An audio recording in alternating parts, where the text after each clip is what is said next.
Hoje nós Boa vamos noite. dar continuidade ao nosso ciclo de estudos Novos Estudantes de 2022 e nós vamos falar sobre a constituição dos universos, isso é, a cosmologia segundo o livro de Urântia. Os nossos estudos estão programados para 12 temas, né? Na semana passada nós falamos sobre o que é o livro de Urântia, que ele é a base para o entendimento do livro em si. E hoje nós vamos dar um novo passo, mais um passo, entender a cosmologia que o livro de Urântia nos fala. E é extremamente importante a gente entender. Vocês estão vendo o vídeo, né? Sim. Sim. Tá.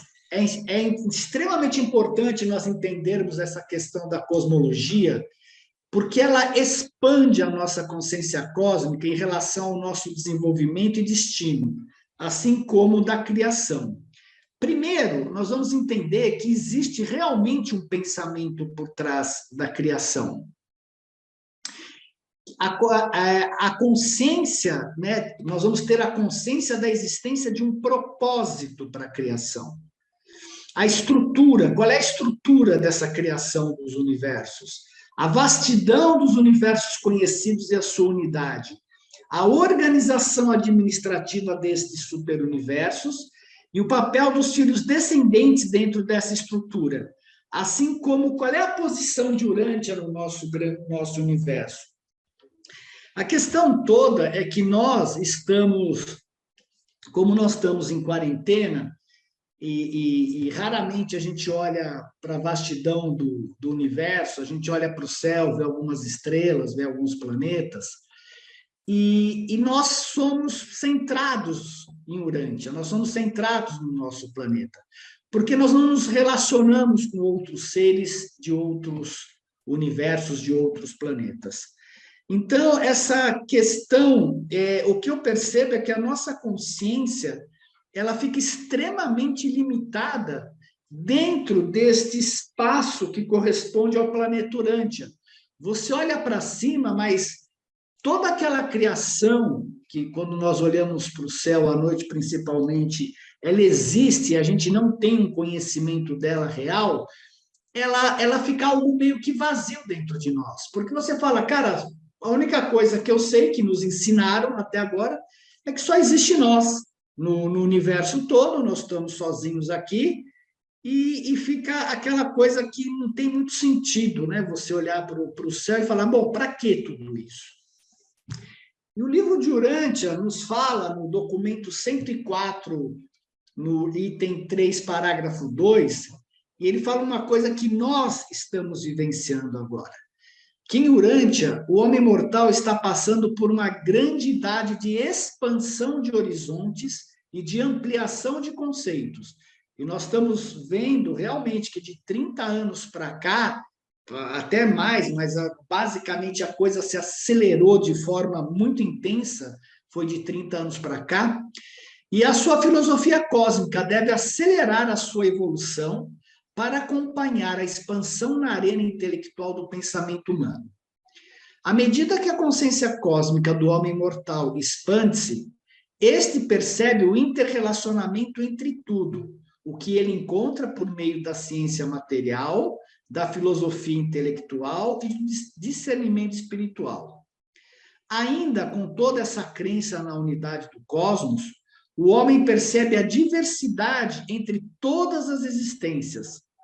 A despeito de todos os conceitos sobre a imutabilidade da deidade, o homem percebe que vive num universo de constante mudança e crescimento experiencial. E isso é muito belo, porque se nós estamos na experiência, o que vale na experiência é justamente a diversidade. As diversas formas das pessoas se expressarem, do universo se expressar, dos relacionamentos, mas por trás disso existe uma unidade. E essa unidade está ligada ao Criador, e isso que é importante, né? Então, nós vamos ver agora quais são os níveis espaciais do universo. Isso segundo a visão do livro de Urântia, e o fato, por mais que nós não tenhamos uma visão real do que o livro fala, do que este desenho, que é muito belo, fala e nos explica, mas eu imagino que cada um que possa ver isto daqui, ele vai expandir a sua consciência, porque, por si só, a imensidão da criação, ela se expande, ela expande a nossa consciência, porque a mente não tem limites, você pode pensar o que quiser, pode sonhar o que você quiser, quando você vai implementar uma história, mas o sonhar, nós podemos sonhar tudo e qualquer coisa. Então, você, né, tem todo um campo de pensamento, e isso daqui expande esse nosso campo de pensamento. Então, o livro, no documento 12, na introdução, no item 1, ele fala assim: a vastidão da criação imensa do Pai Universal está totalmente fora do alcance da imaginação finita. A enormidade do universo mestre assombra até mesmo as noções da minha ordem de seres, que é um perfeccionador da sabedoria que fala isso. A mente mortal, contudo, muito pode ser ensinado sobre o plano e os arranjos dos universos. Vós podeis conhecer algo da organização física deles e da sua maravilhosa administração. Podeis aprender muito acerca dos vários grupos de seres inteligentes que habitam os 7 superuniversos do tempo e os universos central da eternidade. E ele continua, né? Pelo estudo das leis físicas e pela observação dos reinos estelares, estamos convencidos que o Criador infinito ainda não está manifestado em finalidade de expressão. Marco. Agora sim. Em finalidade de expressão cósmica. E que muito do potencial cósmico do infinito encontra-se autocontido e não revelado. Isso significa que, por mais que nós venhamos a ver agora o tamanho de tudo isso, tem muito mais ainda para ser feito, né? Agora, até onde isso vai chegar, acho que isso é uma questão do Pai Universal. Para os seres criados, o universo mestre poderia parecer quase infinito, mas está longe de terminado. Há ainda limites físicos à criação material, e a revelação experiencial do propósito eterno ainda está em progresso. Mudou, Estela? Mudou para nível... Mudou? Se parar de... Mudou. Peraí, deixa eu...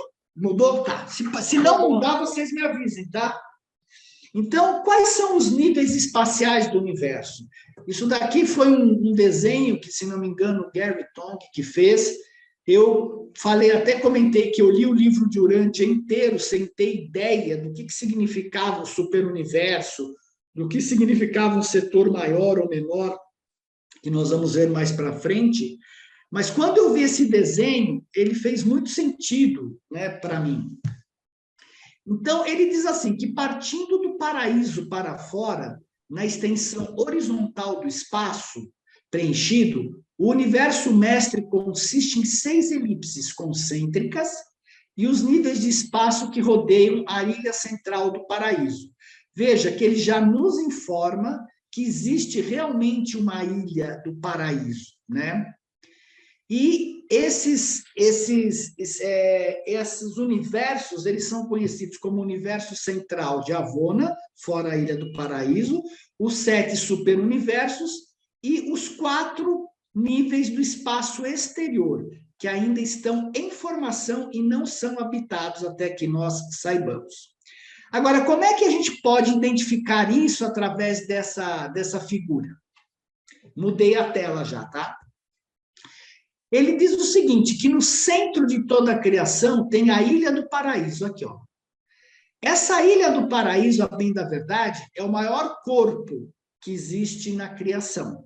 Obviamente que ele seria maior que todos esses superuniversos aqui ao redor, mas por uma questão didática ele está representado aqui desse tamanho. Partindo na direção horizontal, de ambos os lados, né, do paraíso, nós temos um universo central de Avona, né? E rodando ao redor deste universo central de Avona, nós temos os 7 superuniversos. E a pergunta é, o que é um superuniverso? Nós vamos ver mais para frente. E, fora isso, nós temos os 4 níveis de espaço exterior. Por que é exterior? Porque eles estão por fora dos 7 superuniversos.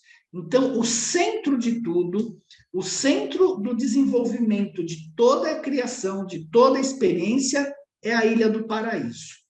A partir dali, você tem os universos perfeitos de Avona, que é o universo central, e logo em seguida os universos experienciais, que são de desenvolvimento experiencial, e são em número de 7. E fora aqui, a parte do espaço exterior. Vendo de uma outra forma, um pouquinho mais de longe, seria isso daqui, ó. Tá vendo? A Ilha do Paraíso, ele coloca uma bola aqui em relação à Ilha do Paraíso, porque esses universos não conseguem ver o universo, a Ilha do Paraíso, nem o universo central de Avona. Então, eles são uma esfera de perfeição. E por fora dessa bola aqui, nós temos os universos evolucionários do tempo e do espaço. Olhando em corte, fica mais fácil de perceber, né? A Ilha do Paraíso, o universo central, os 7 superuniversos ao redor e os quatro universos, por assim pode-se dizer, do espaço exterior, as 4 formações do espaço exterior. Está aqui. Bom, o que é o universo mestre? Por que você, quando se lê o livro do Man, o livro de Urântia, ele fala sobre o universo mestre? Então, o universo mestre, ele corresponde ao total da criação conhecida. Significa o universo central e divino, que é a Ilha do Paraíso, mais Avona, que é o universo central. Corresponde os superuniversos, que são 7 superuniversos em evolução no tempo e do espaço, e todas as áreas externas, né, que não estão habitadas, mas em mobilização. Então, o universo mestre é composto por tudo aquilo que os seres que nos passaram a revelação conhecem. Ilha do Paraíso, universo central, superuniversos e espaço exterior. Quando você lê no livro O Grande Universo, ele se diferencia do universo mestre porque ele só corresponde à área habitada, que é a Ilha do Paraíso, o universo central e os superuniversos. A área externa não estão incluídas quando ele fala sobre o grande universo. Então, para se ter uma ideia, uma outra forma de se ver isto é isso aqui, ó. Você tem a Ilha do Paraíso e o universo central e tem os 7 superuniversos. E por que nesta figura foi colocada como que cada universo dentro de uma bolha? Porque eles não se tocam, eles não se entrelaçam, esses superuniversos. Eles são unidades de desenvolvimentos por si só dentro deste universo aqui. Então, este aqui, o que está dentro desse universo, não se interrelaciona em termos de constelações, em termos de planetas, com o universo aqui na lateral. Eles são unidades independentes dentro e circulando ao redor da Ilha do Paraíso do universo central. Se vocês tiverem dúvida, podem perguntar, tá bem? O grande universo, como organizado atualmente, consiste em 7 superuniversos que nós já vimos, com aproximadamente 7 trilhões de mundos habitáveis, mais as esferas arquitetônicas, esferas que não são evolucionárias, mas elas são construídas, né? Elas são construídas no espaço, e ainda 1 bilhão de esferas habitadas do universo central de Avona. Os superuniversos são governados e administrados indireta e refletivamente do paraíso pelos 7 espíritos mestres. E nós vamos ver da onde eles surgem, esses 7 espíritos mestres. E o bilhão de mundos que tem aqui ao redor de Avona, ele é diretamente administrado pelos chamados Eternos dos Dias. Cada uma dessas personalidades supremas da Trindade presidindo a uma dessas esferas perfeitas. Então, tudo que é relativo ao paraíso e ao universo mestre central, Avona, eles são da perfeição. São universos perfeitos. O que está fora desse circuito são universos em evolução. Ô Marcos, essas esferas... Volta ali, por favor, me desculpe. Tá. Peraí, vou voltar lá. Essas esferas... arquitetônicas. As esferas arquitetônicas, elas são o quê? Construídas. É que nem se Certo. você... Quando você vai montar um universo, você prepara uma nebulosa, tudo, e ele se desenvolve ao longo do tempo. Dentro desses universos, os superuniversos, você tem as esferas arquitetônicas que são como o centro administrativo desses universos. Eles não são evolucionários, eles são construídos. A grande questão, Israel, e a mais bela, outro dia eu estava pensando nisso, é como é que eles constroem essas esferas gigantescas, entendeu? Como é que elas surgem? Como é que elas são feitas? Outro dia nós estávamos lendo a técnica que eles construíram de satélites de Solvington, né? Que é parecido com a nossa Lua, que eles constroem pequena e ela se expande. Né? Eu aquilo, nunca tinha visto falar aquilo. E aí dá para entender, porque se movimentar um satélite tão grande como a Lua é uma coisa, mas se você trouxer ela e ela se expandir em um local perfeito como tem a Lua, porque tudo, por causa das marés, isso tudo, então é aí que se fala, né, que a Lua é oca por causa disso tudo, porque, pelo que a gente leu no livro, ele pega um satélite e ela, por uma técnica que eles têm lá, esse satélite se expande. Né? Eu não tenho ideia, eu acho super curioso, porque se você olhar a morada do Michael em Salvington, diz que é de uma beleza incrível. E como é que ela foi construída? Como é que eles movimentam? Ou eles têm alguma matéria, que nem você falou, que eles colocam lá e ela se expande e aquilo lá forma? Porque se você for parar para pensar, de acordo com o nosso nível de consciência e com as técnicas que nós temos aqui, como é que eles vão deslocar todo esse material nesse espaço gigantesco? É uma coisa muito bonita você pensar, é uma coisa que fala, cara, né? E você sabe que tem esferas que são milhares de vezes maiores do que o nosso planeta. Sim. E que foram construídas. E como é que você constrói isso? Quer dizer, então, a gente não sabe nada ainda. Pelo menos do meu lado, eu não sei nada. Eu não tenho nem ideia como é que eles possam fazer isso. Mas vamos saber. Vamos saber, mas mais para frente, né? Mas é legal, tua questão foi legal, né?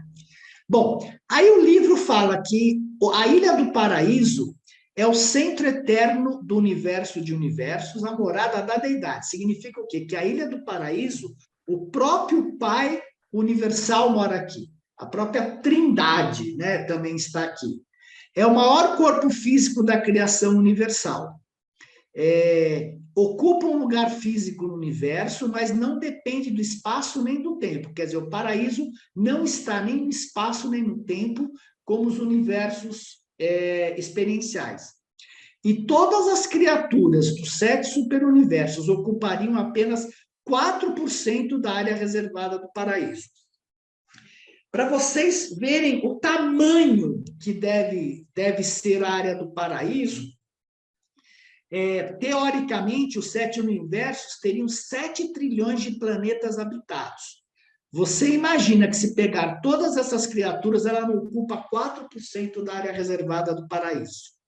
Teve uma pessoa que fez um cálculo, a gente não sabe até que ponto ele é correto, mas teoricamente o paraíso teria 1.900.000 anos-luz, o tamanho dele. Vocês imaginam, você sabe o ano-luz quanto que é? Imagina 1.900.000 anos-luz, o paraíso. O paraíso não é uma parte da criação universal, nem mesmo uma parte real do universo eterno de Avona.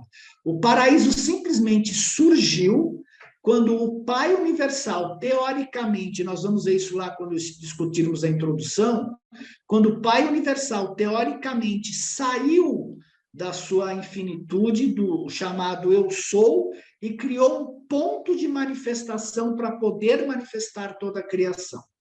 Então, ele é um ponto, é como se você tivesse uma sala vazia. A melhor modo de se entender isso é, você pega o lugar onde você está, aí a sala onde você está agora. Imagina que você coloque um ponto nessa sala e a partir daqui você comece a fazer a criação. Por isso que ele não tem um lugar no espaço, porque esse ponto pode ser em qualquer lugar da sala. Se você pensar um espaço infinito, aonde foi colocado a Ilha do Paraíso é onde começa o universo, os universos materiais a se desenvolverem. Né? Se o teu quarto que está aí estiver totalmente vazio, não tiver nenhum móvel, nenhum objeto, é que nem a infinitude, é que nem o Pai, a infinitude do Pai. Você coloca um ponto nele, por isso que ele não pertence ao espaço, porque nem ao tempo, porque o tempo vai surgir após o paraíso. Então, o Pai simplesmente põe um ponto no espaço e, a partir dali, toda a criação começa a se manifestar. Parece difícil de entender, mas não é isso. O seu Moacir queria fazer uma pergunta, acho que levantou a mão. Marcos, tudo bem? Tudo bem, você? Tudo, graças a Deus. Eu queria ver o seguinte, você está falando de um ponto, né? Nós mesmos somos um ponto com referência ao universo. Está tudo em minha volta. Perfeito. Né? Só que você, bom, bem colocado. Só que você já é um ponto dentro que já referenciado dentro de um lugar de referência que é o universo. Quando o Pai cria isso, não existe referência alguma. Então, ele tem que pôr um ponto onde eu posso referenciar. Justamente. Legal. Bacana a sua observação. O paraíso da tal... A ilha não tem localização. É o centro de toda a criação, a fonte de toda a energia e o local de origem de todas as personalidades. É o centro de gravidade dos universos. Então, a Ilha do Paraíso, ela é dividida em duas partes, elas são que nem dois pratos sobrepostos, ela não é uma esfera como nós temos os planetas, né? Na parte de cima é onde é a parte habitada, e na parte de baixo do paraíso é de onde saem todas as energias para sustentar os universos, todas, a gravidade e tudo mais. Porque algo tem que atrair de volta.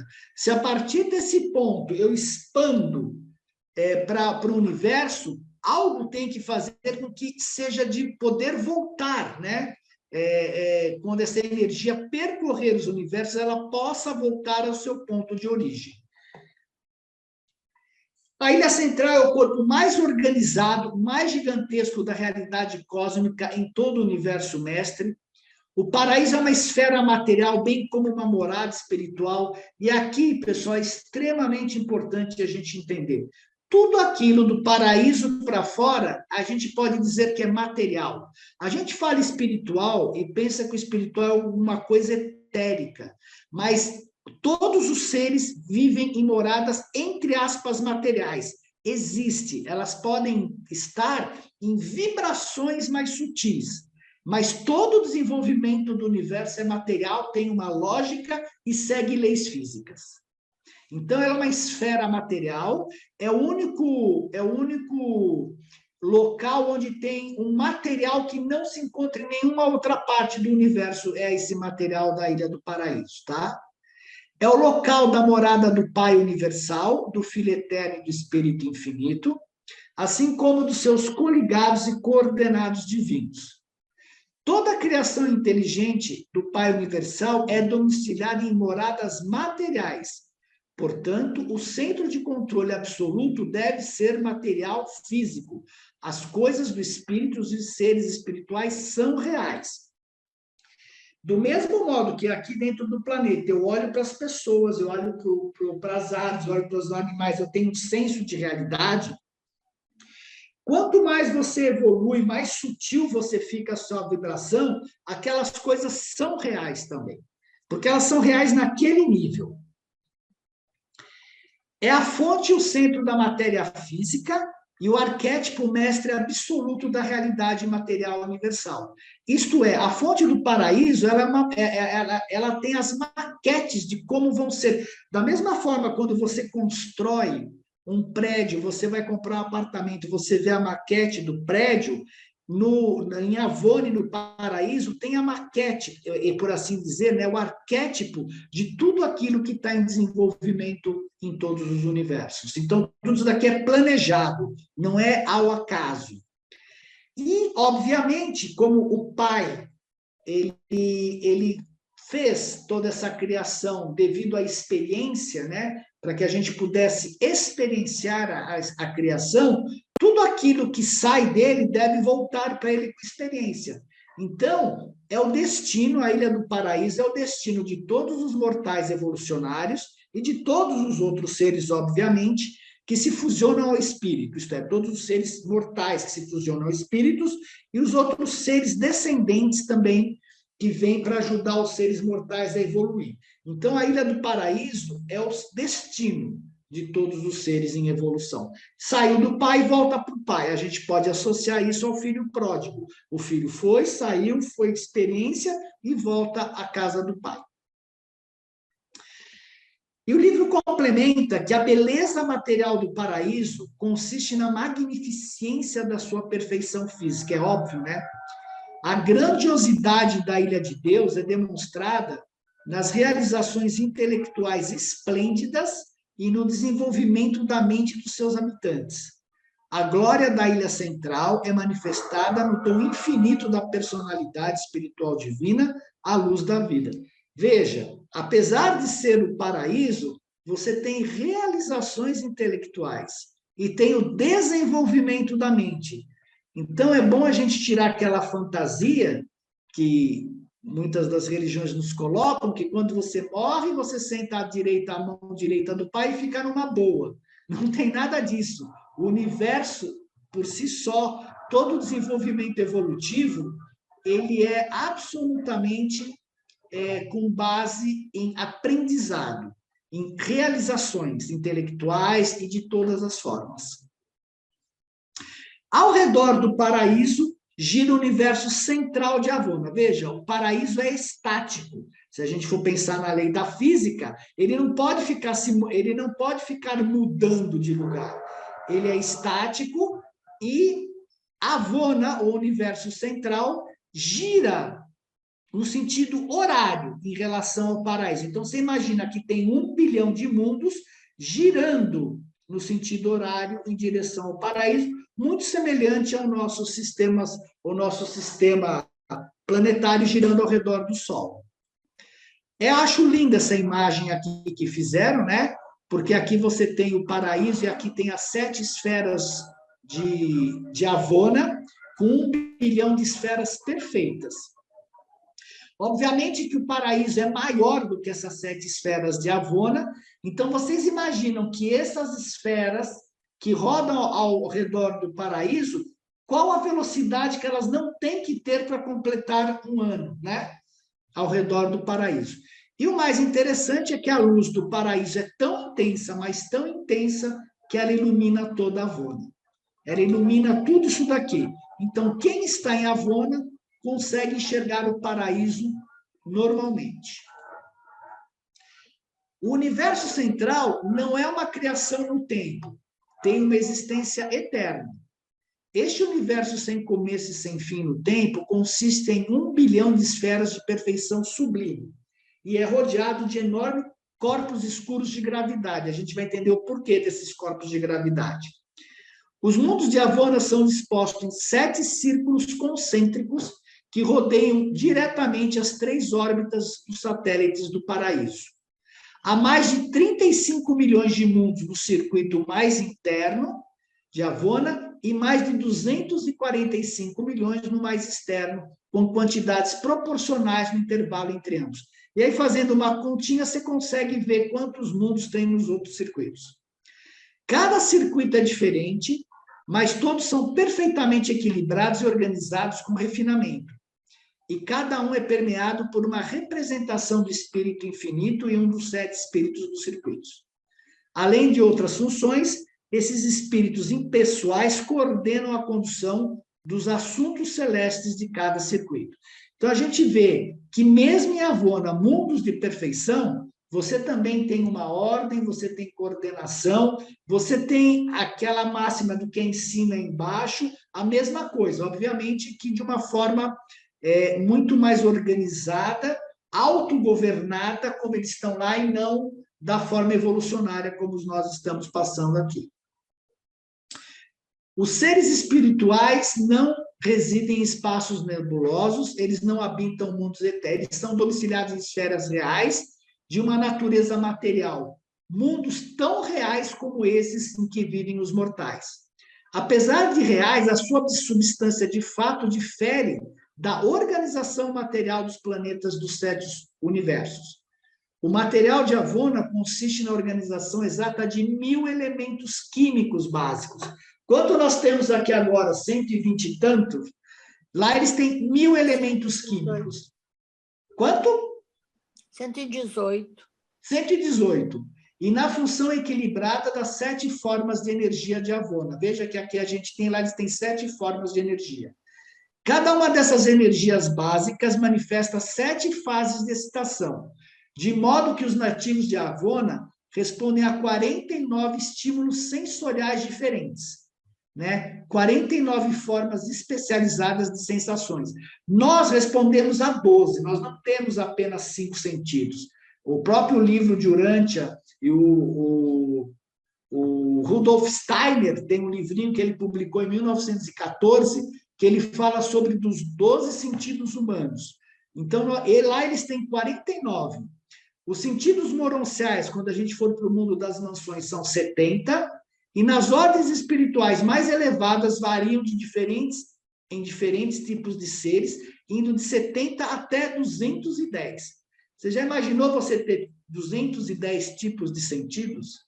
Então, por isso que quando você vê um ser espiritual, muitas vezes, talvez, né, essa é a minha opinião, você não entenda porque ele sabe tudo, ele vê tudo. Ele tem sensores que passam muito mais informações para eles do que nós com os nossos 12 sentidos, né? E vocês imaginam também você ter 1000 elementos químicos, o que você não deve ter de materiais diferentes? Deve ser uma coisa incrível isso daí.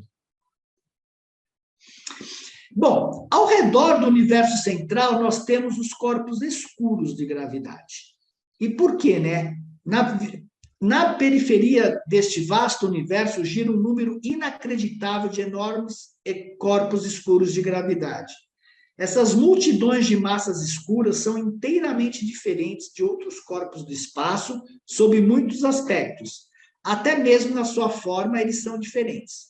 Esses corpos não refletem nem absorvem a luz, não reagem à luz da energia física. Por que que isso acontece? Porque se essa luz do paraíso é tão intensa, esta luz, se passar de Avona, ela iluminaria todos os 7 superuniversos. E uma das formas do nosso desenvolvimento é exatamente não saber do Pai. É você, pela fé, se desenvolver até o Pai. É você pegar seres de origem animal que, com o desenvolvimento da religião e a ajuda dos espíritos ajudantes da mente, possam crer que existe um Pai universal e caminhar em direção a Ele. Se nós víssemos realmente a luz do paraíso, não haveria escolha entre o bem e o mal, porque o nosso caminho ascensional é através de escolher ir ou não para o paraíso, tá? Ao lado do paraíso existem as 21 esferas sagradas do paraíso, tá vendo? Aqui, ó, elas rodeiam entre o paraíso e a Avona. São esferas gigantescas. A primeira esfera são as 7 esferas secretas do Pai, né? O Pai universal é o segredo da realidade e a outorga do nosso ser interior, do nosso Cristo interno, o ajustador do pensamento, como é chamado no livro. É a origem e destino da personalidade. O Pai nos dá uma personalidade e nos dá o ajustador do pensamento, o nosso ser interno, para que esta personalidade, com o apoio do ajustador, volte para este Pai com experiência. Ele é o controlador da energia, o sustentador universal. Através do circuito da gravidade universal, centrado em si, o Pai é consciente de todas as autoconsciências através da criação. Então, ele gerencia tudo através dessas 7 esferas aqui. Depois nós temos a segunda pessoa da Trindade, que é o Filho Eterno. Então, são os 7 mundos luminosos do Filho Eterno. O Filho é a personalidade absoluta, o segredo da energia espiritual. Quer dizer, tudo que acontece em termos de espírito, do espiritual, parte do Filho Eterno. É o centro da gravidade espiritual, enquanto o Pai é o centro da gravidade física. Enquanto o Pai atrai todos os universos para si no desenvolvimento, o Filho vai atrair para si todas as personalidades e os ajustadores que o Pai manda para o espaço, ele faz essa atração de volta ao Pai. E, por último, nós temos as 7 esferas, as 7 esferas imensas do Espírito Infinito. O Espírito Infinito é a personalidade mente-espírito, é a fonte da inteligência, da razão e da mente universal. Nós vamos ver mais para frente, quando nós estudarmos a nossa Constituição, que esse Espírito Infinito é que doa a mente para nós. E é através da doação da nossa mente é que nós podemos nos desenvolver dentro das esferas evolucionárias, decidir entre o bem e o mal e ir em direção ao Pai. Girando no sentido anti-horário, nós temos os 7 superuniversos. Então, veja, o paraíso é estático, a Avona gira no sentido horário, por uma questão de física e lógica, o resto gira no sentido anti-horário. Os superuniversos. Cada superuniverso é simplesmente um agrupamento de espaço geográfico, de cerca de 1/7 da criação pós-Avona, organizado e parcialmente habitado. E cada um deles é mais ou menos igual aos outros, pelo número de universos locais que abrangem e pelo espaço que lhes corresponde. Então, significa que esses 7 superuniversos que rodeiam o paraíso e a Avona, eles são semelhantes. Não significa que tenham o mesmo tipo de vida, mas eles são semelhantes na sua forma e construção. O nosso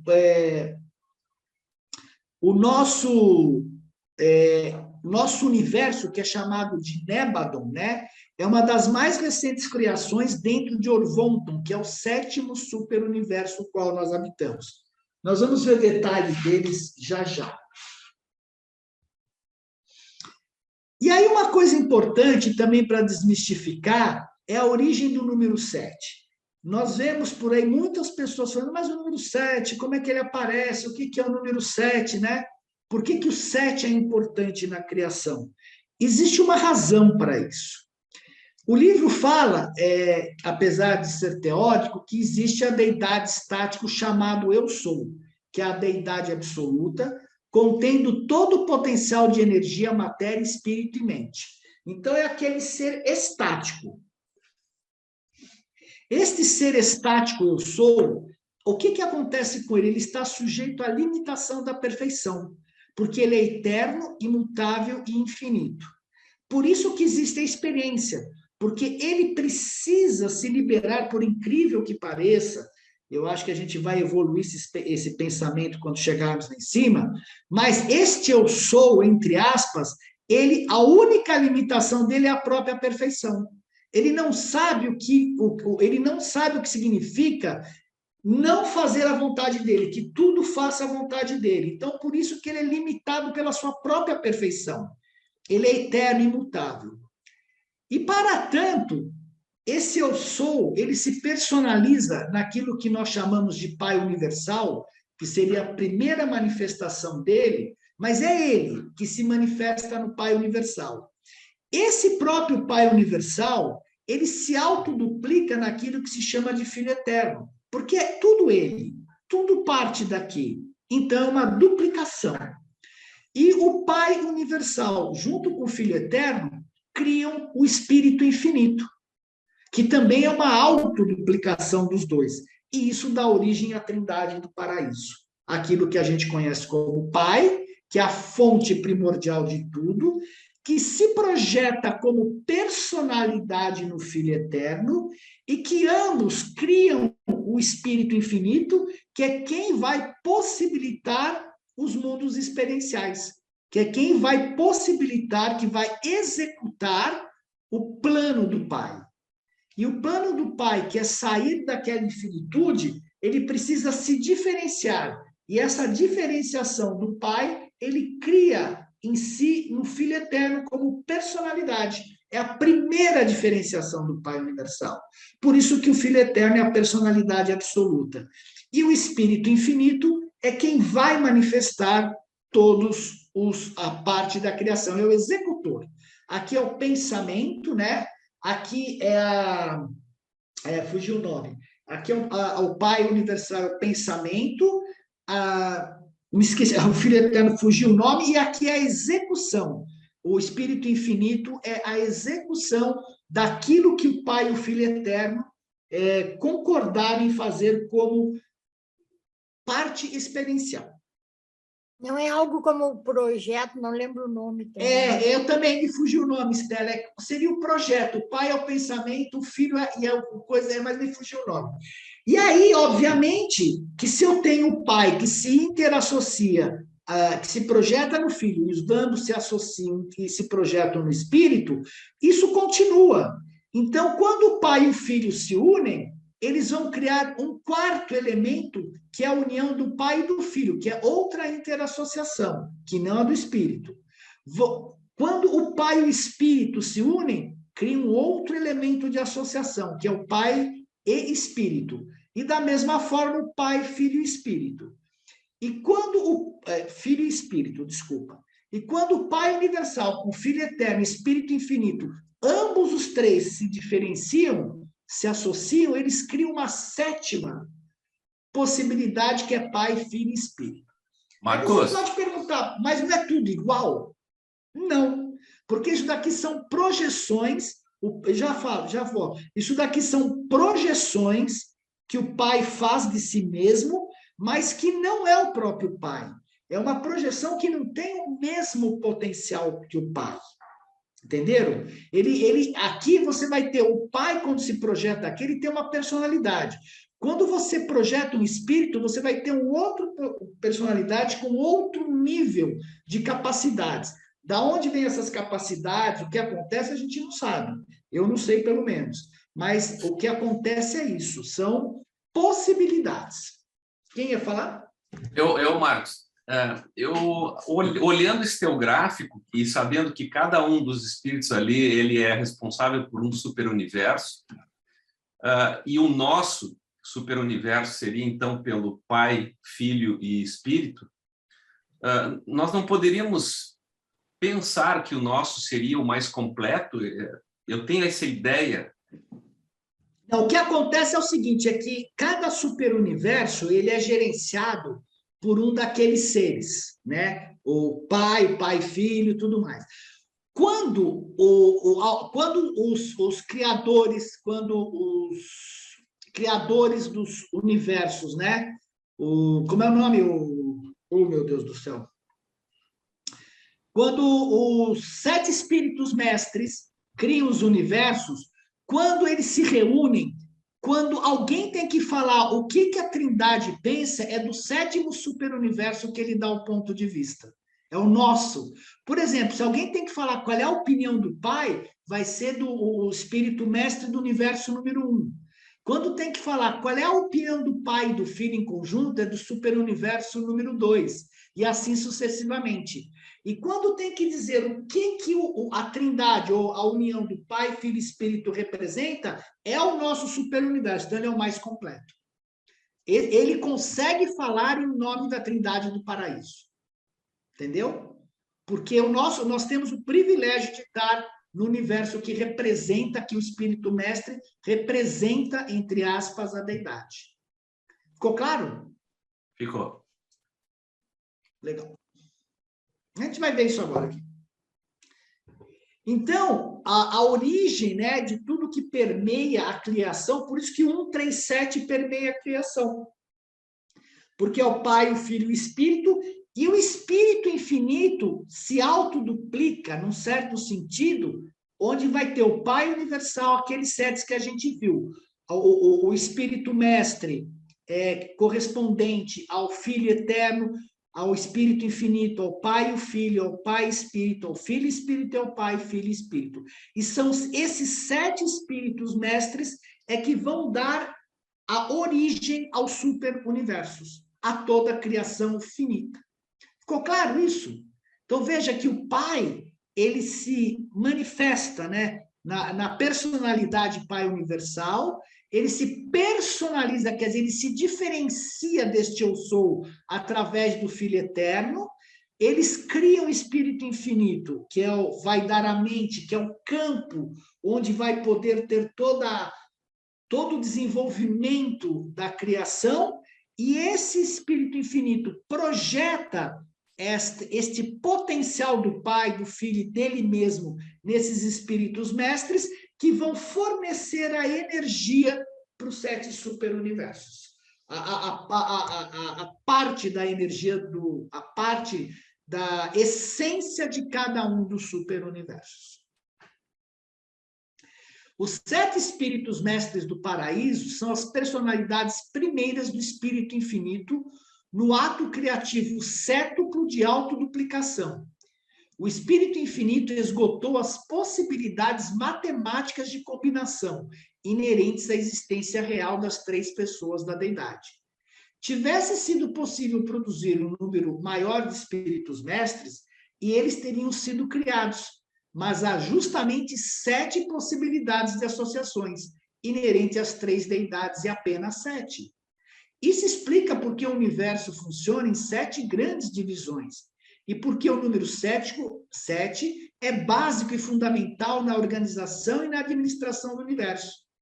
Os 7 Espíritos Mestres têm, assim, a sua origem, a semelhança das 7 combinações seguintes, derivando todas as suas características individuais de acordo com as pessoas da Trindade que representam. Então, todo mundo faz um maior mistério, porque o número 7 é isso, aquilo, outro, não. Se fosse 8, seria 8, se a possibilidade de combinação fosse 10, seria 10. Não importa, mas é 7 porque a combinação deles forma o número 7.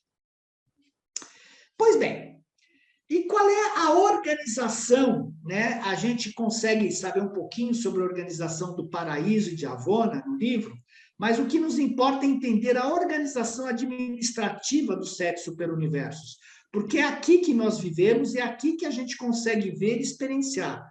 Nós vamos vivenciar esta organização aqui quando nós evoluirmos em direção ao paraíso e passarmos por Avona e chegarmos até o paraíso. Então, a divisão administrativa dos superuniversos, ela corresponde ao seguinte: cada universo é dividido em 10 setores maiores. Cada setor, nesses setores, cada setor são divididos em 100 setores menores. Cada setor menor é dividido em 100 universos locais. Cada universo tem 100 constelações, cada constelação tem 100 sistemas, e cada sistema tem 1000 planetas habitados. Se você hoje entra numa empresa, como é que é dividida? A empresa é uma unidade, mas você tem aqui a presidência, você tem a vice-presidência, você tem a diretoria, você tem a gerência, você tem os coordenadores e aqui você tem os trabalhadores braçais, se for uma empresa de manufatura. É a mesma coisa. Isso daqui é uma unidade, mas as pessoas dividem para poder organizar, porque aqui dentro de um superuniverso tem 7 trilhões de planetas habitados. Como é que você gerencia isso se você não dividir isso tudo aqui de uma forma organizada e estruturada? Marcos, 1 trilhão. Sim. E outra coisa, quando a gente fala, por exemplo, num sistema 1000 mundos com vida, não quer dizer que só tem 1000 planetas. Como o nosso sistema tem 9 planetas, né? 9? São 9. Sim. Peraí. Sim, quando a gente fala que são 1000 planetas habitados. Agora você pode ter milhares de planetas com não potencial de terem seres habitados. Isso aí. Entendeu? Mas você tem 1.000 planetas habitados. Você pode ter 1 bilhão de planetas, mas só 1.000 são habitados. Porque os outros não tiveram condições de comportar a vida humana. Então, quando se fala que um super-universo tem 1 trilhão de mundos, ele pode ter 6 ou 7 trilhões de planetas. Ou muito mais. É. Ou muito mais. Perfeito. Só o nosso superuniverso é aquecido por 1 trilhão de sóis. Só o nosso superuniverso é aquecido por 1 trilhão de sóis. Pra você ter uma ideia. Bom, o que acontece? Qual é o objetivo de tudo isso? Aqui nos planetas habitados você tem seres de origem animal e são seres evolucionários e que têm que ascender por todas essas partes aqui, pelo sistema, pela constelação, pelo universo local, passar pelo setor menor, setor maior, antes de chegar à Avona e ir em direção ao paraíso.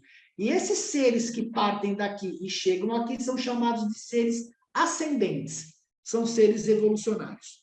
Por outro lado, se o Pai criou os planetas e colocou seres de origem evolucionária aqui, ele tem que mandar os seres descendentes para ministrar para esses seres para que eles possam evoluir. Então, nós temos seres ascendentes que evoluem de planetas de origem animal e temos seres descendentes que partem dos mais diversos setores, quer seja do paraíso, de Avona, do setor maior ou menor, que gerenciam, né, esses setores aqui e que tem os educadores que vêm para cá para educar esses seres para conduzi-los. Porque se não houver uma educação, como é que você vai transformar uma mente de origem animal em uma mente divina para chegar até o paraíso? Então, é esse todo o processo evolucionário que acontece no nosso universo. Óbvio que o Pai do Paraíso não tem só esta forma de evolução e de experiência. Existem muitas outras coisas que acontecem, mas que o livro não nos revelou, porque está fora da nossa alçada.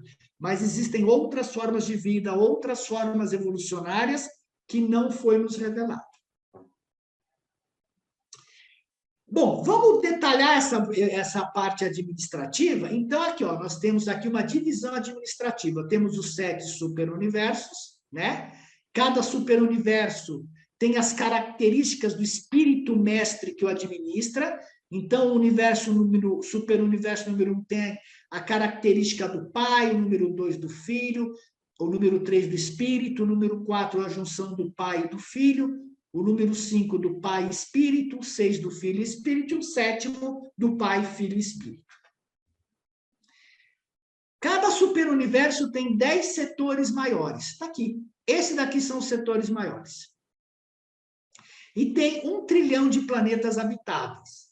Um mundo sede central, governado por 3 anciões nos dias. Então, já sabemos que tem um governador, que são 3 anciões dos dias, que governam um superuniverso inteiro. Tudo isso daqui. Então, aqui é um setor maior. Aí, o que ele fala? Cada setor maior tem 100 setores menores. Aqui, ó. Tá vendo? Que são esses pontinhos verdes aqui. Então, cada setorzinho desse tem 100. Então, cada setor tem 100 bilhões de planetas habitáveis. Um mundo sede central, governado por um ser que tem o nome de perfeição dos dias. Já o universo, em cada setor menor, tem 100 universos. No nosso caso, nós temos o nosso próprio universo aqui, e o nosso universo é chamado... eu quero falar ao contrário. O nosso universo local é uma obra pessoal de um filho criador do paraíso, da ordem dos Micaéis, que tem sob sua administração 10 milhões de planetas habitados. No nosso caso, o nosso Micael é o Jesus Cristo, né? Que ele veio aqui como uma auto-outorga viver a experiência do ser finito na carne. Então, o nosso universo, o nosso Micael, falou, eu quero fazer uma obra, criar um universo experiencial, foi criado para ele, então ele é o nosso filho criador e ele administra 10 milhões de planetas habitados. Atualmente, no universo do Micael, tem 3 milhões e 800 mil planetas habitados. Nós temos um potencial de chegar a 10 milhões, quer dizer, ele está em desenvolvimento ainda. Esses universos do tempo e do espaço são todos evolucionários. O plano criador dos Micaéis do paraíso segue sempre o caminho da evolução gradual e do desenvolvimento progressivo das naturezas e capacidades físicas, intelectuais e espirituais das múltiplas criaturas que habitam as variadas ordens de esferas compreendidas em universo local. Urântia pertence ao universo local cujo soberano é Deus Homem de Nébadon, Micael de Salvington, conhecido como Jesus de Nazaré. Salvington porque é a capital, né, do nosso universo é Salvington. Os filhos de Deus podem escolher os domínios das suas atividades de criador. Essas criações materiais, contudo, foram originalmente projetadas e planejadas pelos arquitetos do universo mestre do paraíso. E aí tem uma discussão muito legal que o filho do William Sadler faz, que o Bill Sadler fala. Se tudo foi feito pelos arquitetos, ele fala, então os arquitetos são anteriores a tudo isso. Os arquitetos já existiam antes de Avona. Isso é uma coisa curiosa também, mas que a gente faz uma discussão depois, né? Então, existem os arquitetos, como tudo é físico, existem os arquitetos mestres do universo. Bom, cada constelação tem 10 milhões de planetas habitáveis, né? Cada constelação possui 100 sistemas, com 100 mil planetas habitáveis, tem uma esfera arquitetônica como sede central, e são governados por 3 altíssimos e possuem o fiel dos dias como observador e embaixador da Trindade.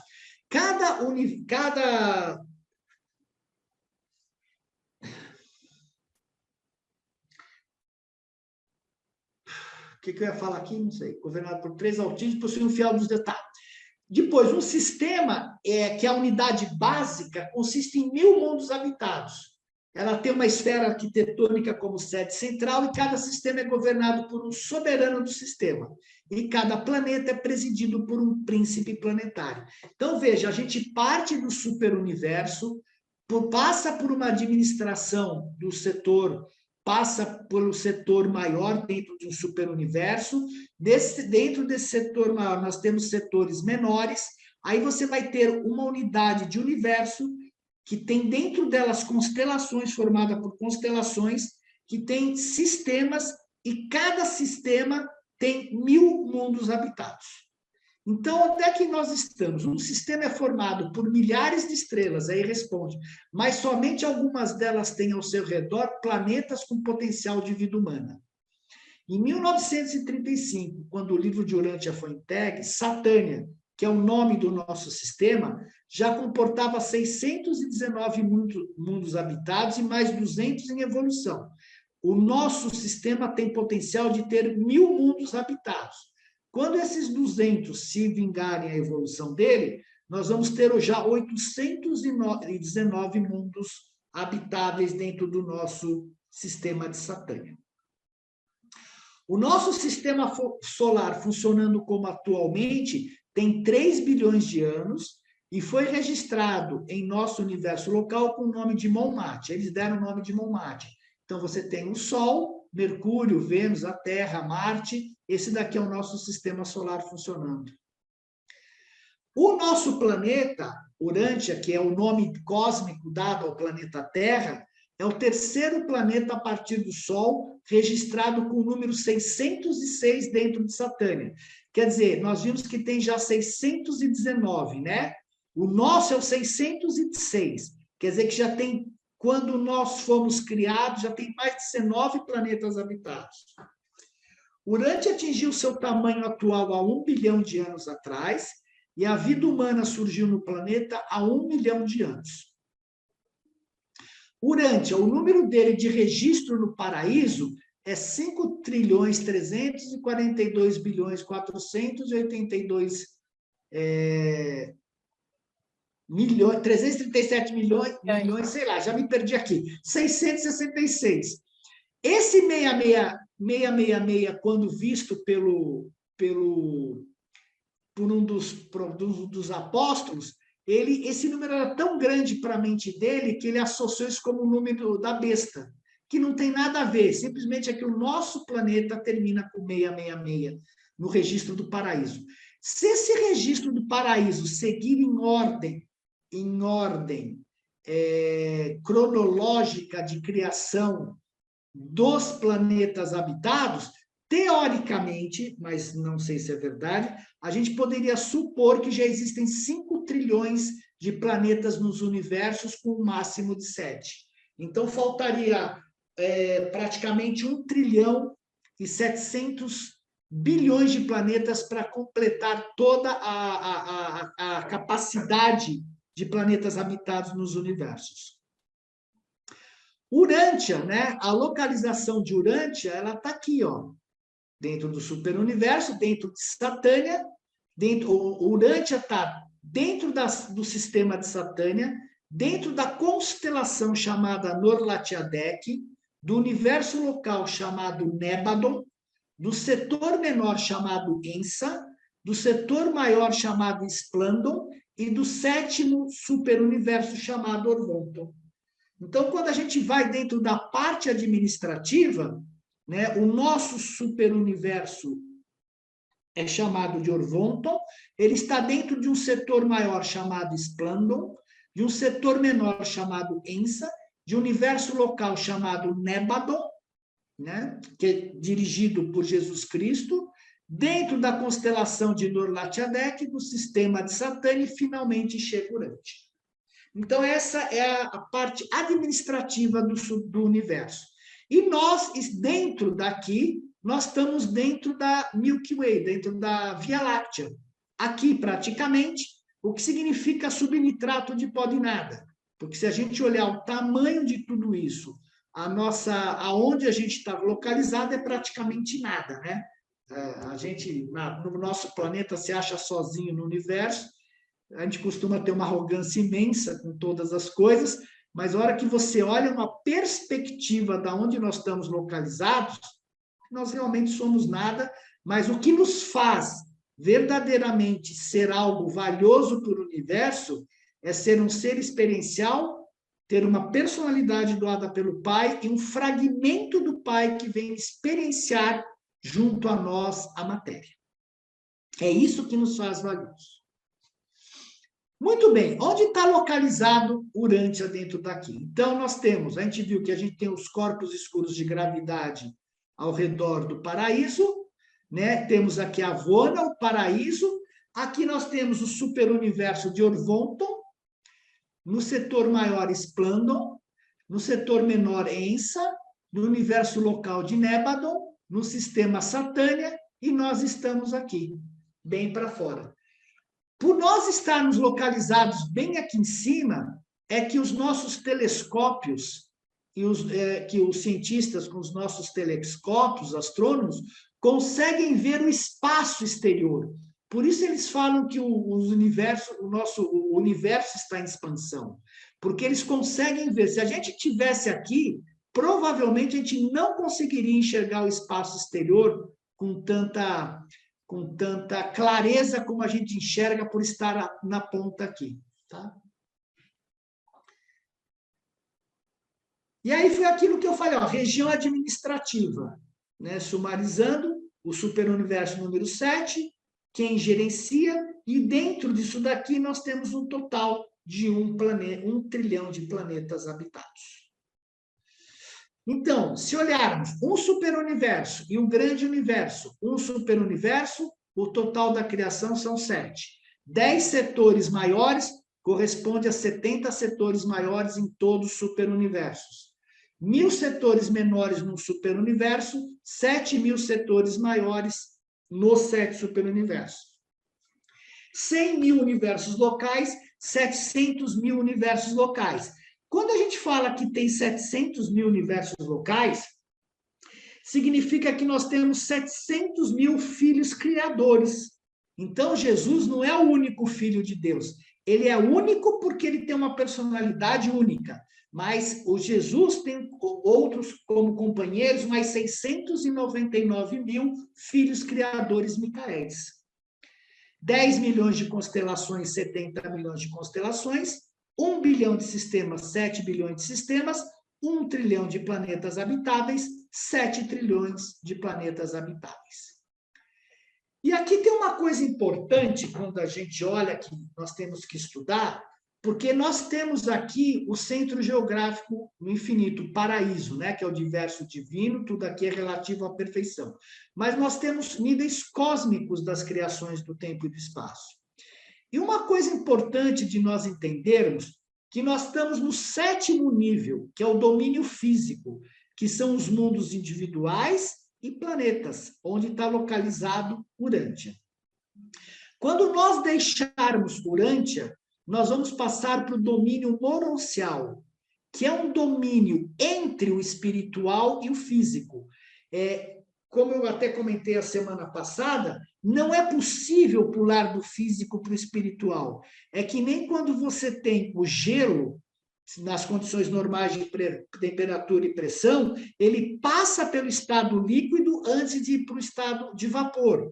Né? A água, ela pode estar no estado, digamos, gelo, que é o físico, o estado líquido seria o moroncial e o vapor o espiritual. Então, ninguém vai pular do domínio físico para o espiritual, como a religião diz, que você senta à direita do Pai e tudo acaba. O nosso desenvolvimento vai sair do plano físico, nós vamos para um sistema local, né, chamado Satânia, vamos nos desenvolver dentro da constelação e vamos nos desenvolver no universo local. E aqui nós vamos ser seres moronciais, isto é, um ser não mais tão denso com a energia física que tem aqui, mas com uma energia mais sutil que a da morôncia.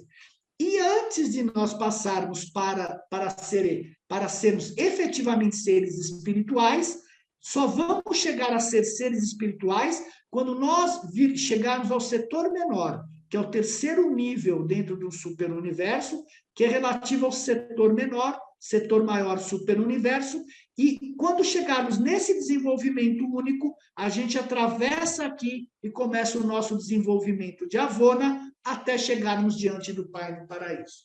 Então, veja, nós começamos aqui, evoluímos por toda esta parte aqui, antes de chegar no Pai. Isso corresponde, a gente vai ver no nosso caminho ascensional, dá em torno de 1 bilhão 140 mundos de aprendizado antes de nós chegarmos diante do Pai no paraíso. É muita coisa, né? Então, sumarizando tudo aquilo que nós falamos, é isso.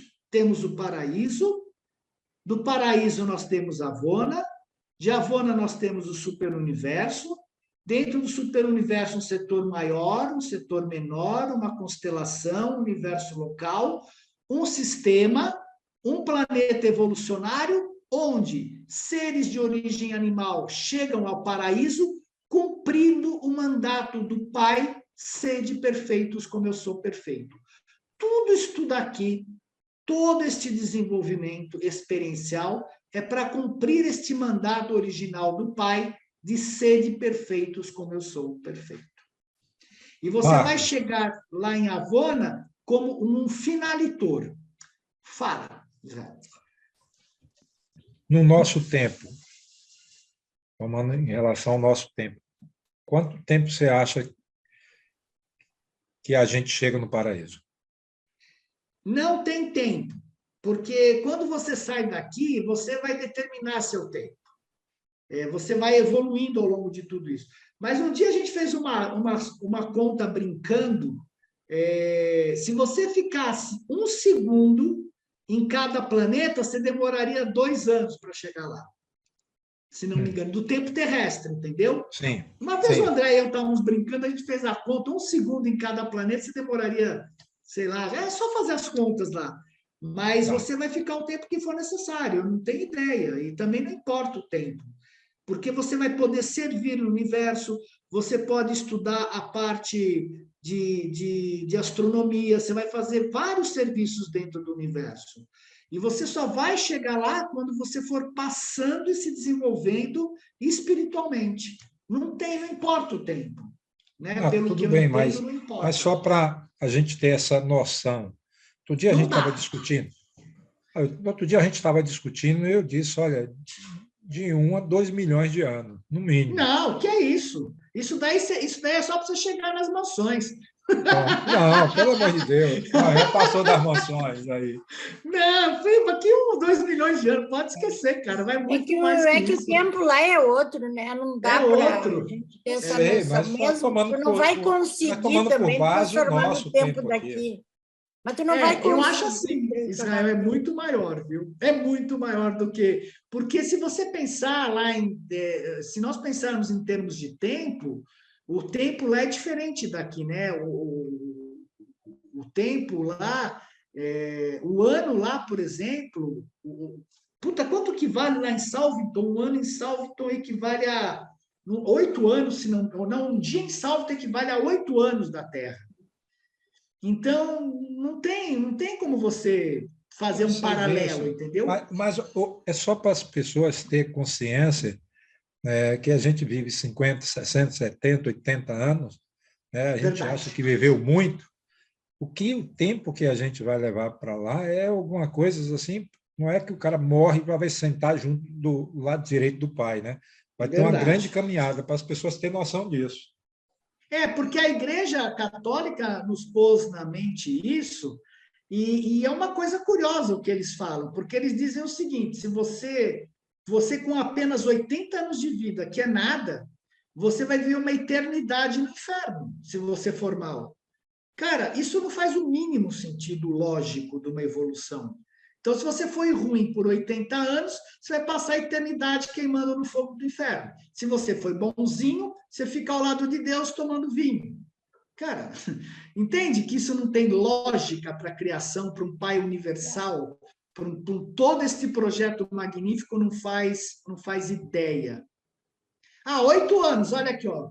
Aqui tem a tabelinha, Israel. Depois eu passo para ti, tu fica calculando lá. Um tempo em Jerusalém... Pode passar que eu já vou fazer esses cálculos. Faz aí, ó. Tá aqui, ó.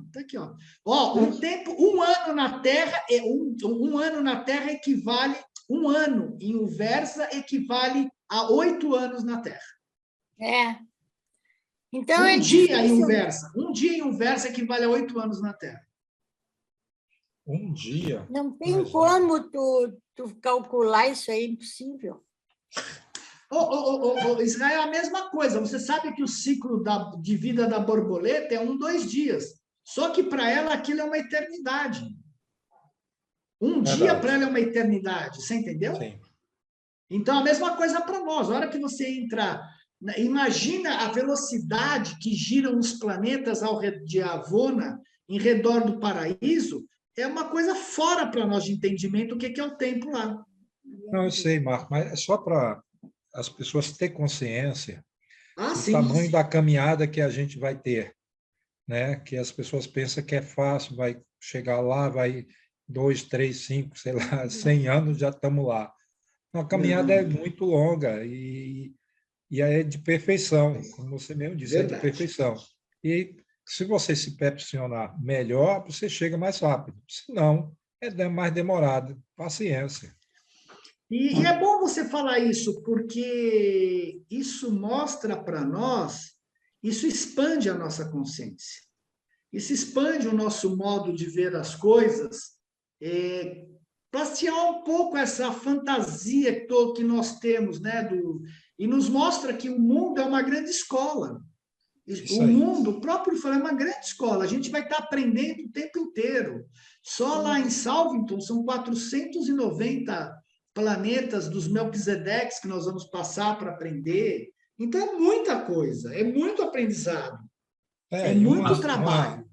Uma das coisas que eu aprendi no livro é que de sempre é trabalho, de aprendizado. Você não vai ficar lá dormindo, tomando vinho o tempo inteiro, não. É só trabalho, trabalho, trabalho, trabalho, trabalho. As pessoas têm que ter essa consciência, né, que eu mesmo eu já tinha esse conceito comigo, que eu disse, eu nunca vou me aposentar, eu quero trabalhar a vida toda. porque eu tenho que me acostumar. Quando chega lá vai ser assim, não tem jeito. Então deixa eu me acostumar logo aqui. E não adianta a Estela querer contrabandear uva para lá. Moacir, espera só um minutinho, Osmar. O Moacir quer falar. Fala, Moacir. Não, eu até já baixei a mão, mas eu ia dizer para o Israel está com uma peça de ir para lá, cara. Eu queria dizer o seguinte, que é a experiência que a maioria de quem já passou por isso, por exemplo, uma anestesia, o cara é anestesiado 5, 6, 7, 8 horas, ou ele entra em coma e daí fica 1 mês, 2 meses. Aquele tempo, tanto é que quando o cara acorda, ele não tem noção desse tempo. Aquilo parece ter sido zero. Ele acorda e fica surpreendido, fala, mas, doutor, quando que o senhor vai me fazer a cirurgia? Eu já fiz faz horas já. Então, o tempo é bastante relativo, né? Claro que o que eu estou falando é o mínimo, mas vamos ampliar isso aí, é mais ou menos isso, né? Não adianta nós querer pensarmos no tempo aí. Fala, Osmar. Não, o que eu penso é isso. Osmar, só vou dar um número para o Israel. Se tu ficar um dia durante em cada mundo, que tem mais... arredondei para 1 bilhão, que tem mais. Tu vai levar 2.739.726 anos para chegar lá. Olha, Israel fez certo, 2 milhões, errou por 700 mil. Mas do tempo daqui, né? O tempo de lá é muito mais acelerado. Fala, Osmar. Não, é que quando nós paramos para pensar no caminho evolutivo, talvez alguns se perguntem, puxa, mas é tempo demais, o que nós vamos passar por tantos mundos, tantos aprendizados? Mas mesmo toda a noção que nós recebemos com o livro de Urantia ainda não é a verdade total. Então, as próprias noções de tempo, de aprendizado, tudo isso é baseado no que nós entendemos. Mas o que nós entendemos é uma parte ínfima de toda a verdade. Então, essa passagem por uma enormidade de mundos, ela pode, na realidade, estar fora do aspecto tempo e espaço. Ah, sim! Você vai estar no tempo, só que você vai estar no tempo de lá, você vai estar mais sutil, entendeu? Se você puder olhar para a Terra de lá, puder olhar para a Urantia de lá, você vai ver um tempo girando violentamente aqui, entendeu? Porque o teu tempo lá é mais lento. Aí você vê as coisas acontecendo aqui de uma forma muito mais rápida, acelerada. Exato. Fala, Angélica.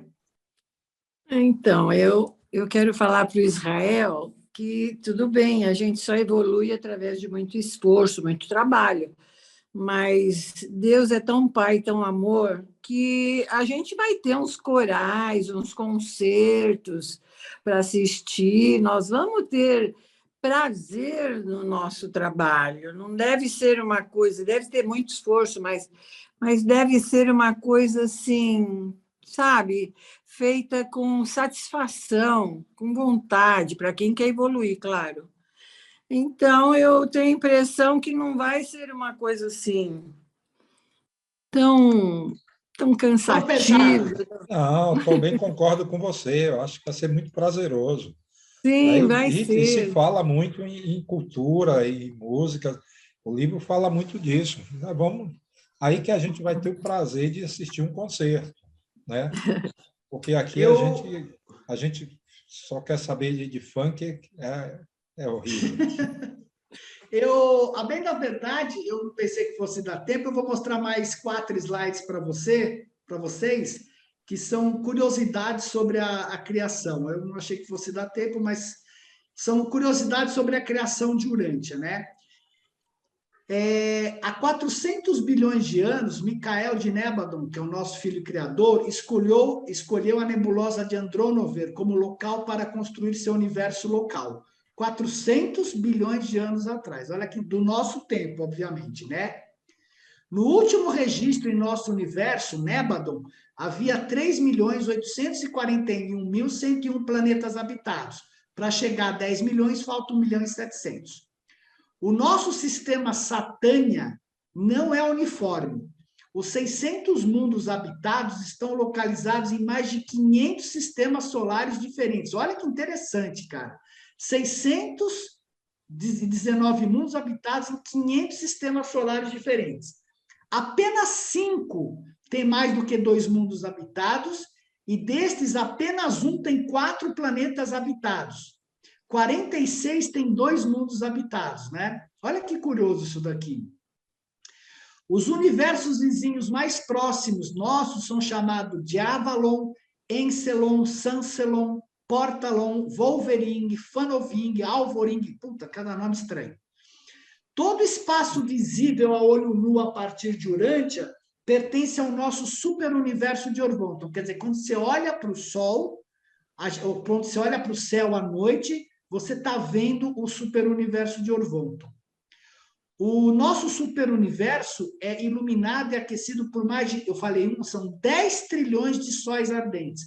Você imagina que curioso que todo esse superuniverso precisa ser aquecido de alguma forma, né? Porque, não sei por que ele seria frio, gelado. Então, tem 10 trilhões de sóis aquecendo o nosso universo, superuniverso. Aqui é legal, embora o Pai Universal esteja pessoalmente presente no seu universo de residência, ele não reside na mente dos seres que se originam naquele universo. Isso que é interessante, o Pai Universal reside na nossa mente, na mente dos seres evolucionários, mas ele não reside na mente dos seres descendentes, tá? Porque a experiência é feita através desses seres descendentes que estão na matéria e no mundo físico. O que você quer dizer aqui que os filhos de Avona não têm... Não tem, ninguém tem, nem Lúcifer tinha, ninguém tem o Pai Universal. Só os filhos que nascem na matéria. Que tem, e o próprio Adão e Eva, apesar de serem filhos materiais, eles não têm o fragmento do Pai.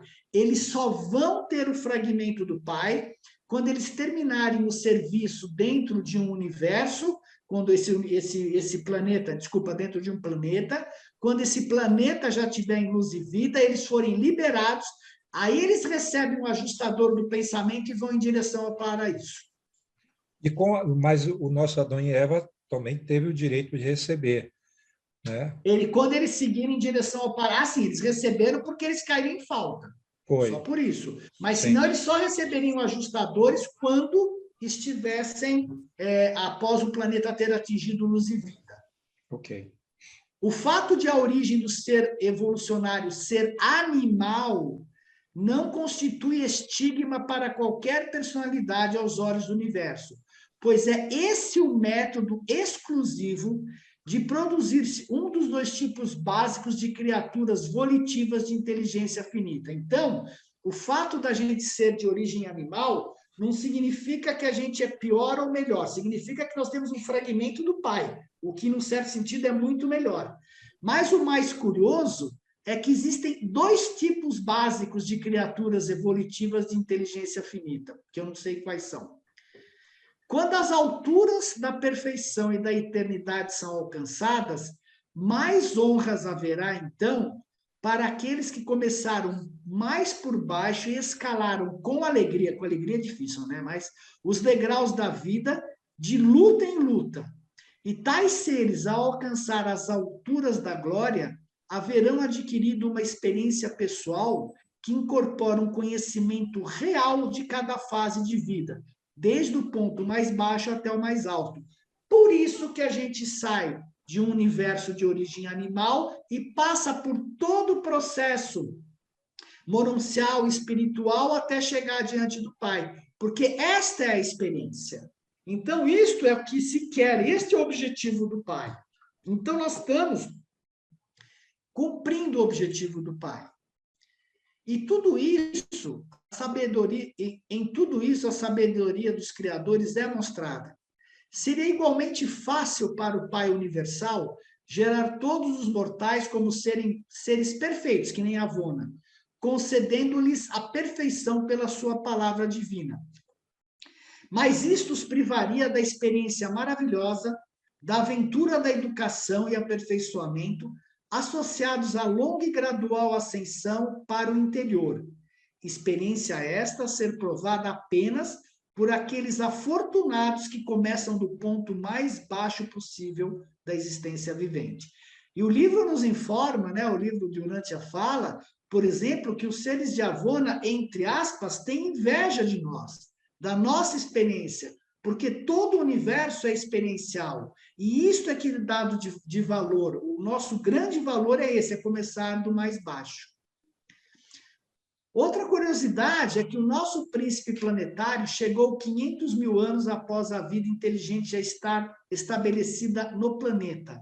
Fato raro nos universos, e ainda por cima se rebelou. Por quê? Um príncipe planetário geralmente chega 100 mil anos após a vida estar estabelecida no planeta. O nosso demorou 500 mil anos.